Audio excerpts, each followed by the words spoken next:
Kalau saya bilang, Indonesia bisa jadi salah satu pusat teknologi AI terbesar di dunia, kira-kira kamu percaya nggak? Bukan cuma ikut-ikutan negara maju, tapi benar-benar jadi pemain utama. Sekarang pertanyaannya, kalau Indonesia punya dana ratusan triliun khusus untuk AI, apakah ini akan bikin kita makin maju? Atau justru memicu masalah baru? Tulis pendapatmu di komentar, karena kita akan kupas semua faktanya di sini. Belakangan ini, dunia teknologi sedang memasuki babak baru yang disebut perlombaan AI. Amerika Serikat, Tiongkok, Uni Eropa, semuanya sedang berebut jadi pemimpin di bidang ini. Tapi, kabar terbarunya, Indonesia tidak mau ketinggalan. Pemerintah sedang merencanakan pembentukan Sovereign AI Fund, sebuah dana investasi besar yang hanya fokus untuk membangun ekosistem kecerdasan buatan di Indonesia. Bayangkan sebuah celengan raksasa yang dananya murni dipakai untuk mengembangkan teknologi AI di dalam negeri. Inilah konsep Sovereign AI Fund.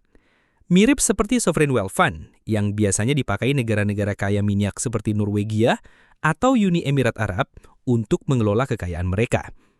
Bedanya, ini khusus untuk membiayai riset, infrastruktur, dan startup AI. Fokusnya meliputi membangun pusat data nasional, tempat superkomputer yang bisa memproses miliaran data per detik, mendanai startup AI lokal agar punya modal bersaing di level global, membiayai riset AI di universitas supaya kita nggak cuma jadi konsumen teknologi asing, mengembangkan AI untuk industri strategis seperti kesehatan, pertanian, dan pertahanan.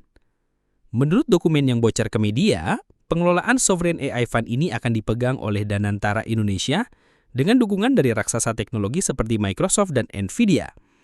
Artinya, kita tidak hanya dapat modal UYA, tapi juga teknologi dan keahlian langsung dari pemain kelas dunia. Microsoft kemungkinan akan membantu dalam pengembangan cloud dan software, sementara Nvidia, yang terkenal dengan chip AI tercepat di dunia, akan menyediakan hardware dan infrastruktur. Pertama, kita punya populasi besar dengan jumlah pengguna internet yang masif. Ini artinya, data yang dihasilkan sangat banyak. Dan di era AI, data adalah minyak baru. Kalau kita bisa mengolah data sendiri, kita bisa menghasilkan teknologi yang relevan dan sesuai kebutuhan masyarakat Indonesia. Kedua, banyak sektor di Indonesia yang masih bisa dilompati teknologinya. Contoh, petani bisa menggunakan AI untuk memprediksi cuaca dan hasil panen. Nelayan bisa memanfaatkan AI untuk menentukan lokasi ikan. Dan rumah sakit bisa pakai AI untuk deteksi penyakit lebih cepat. Ketiga, ini bisa jadi daya tarik investor asing. Negara yang punya ekosistem AI kuat akan lebih dilirik untuk investasi di bidang lain, termasuk manufaktur, energi, dan pendidikan. Tapi tunggu dulu, semua ini bukan tanpa tantangan. Ada beberapa risiko besar yang harus diwaspadai. Kebocoran data, kalau tidak dikelola dengan benar, data rakyat bisa bocor atau dijual ke pihak asing. Ketimpangan teknologi, AI bisa menciptakan jurang baru antara orang yang paham teknologi dan yang tidak. Potensi korupsi, dana besar selalu rawan disalahgunakan. Ketergantungan pada teknologi asing. Kalau terlalu bergantung pada Microsoft atau Nvidia, kita bisa kehilangan kedaulatan teknologi. Itulah kenapa transparansi dan regulasi yang ketat sangat penting sejak awal. Kalau berjalan sesuai rencana, 5-10 tahun ke depan, kita bisa melihat lapangan kerja baru di bidang AI, data dan robotika, startup teknologi Indonesia yang go internasional, inovasi di sektor publik seperti layanan pemerintah berbasis AI.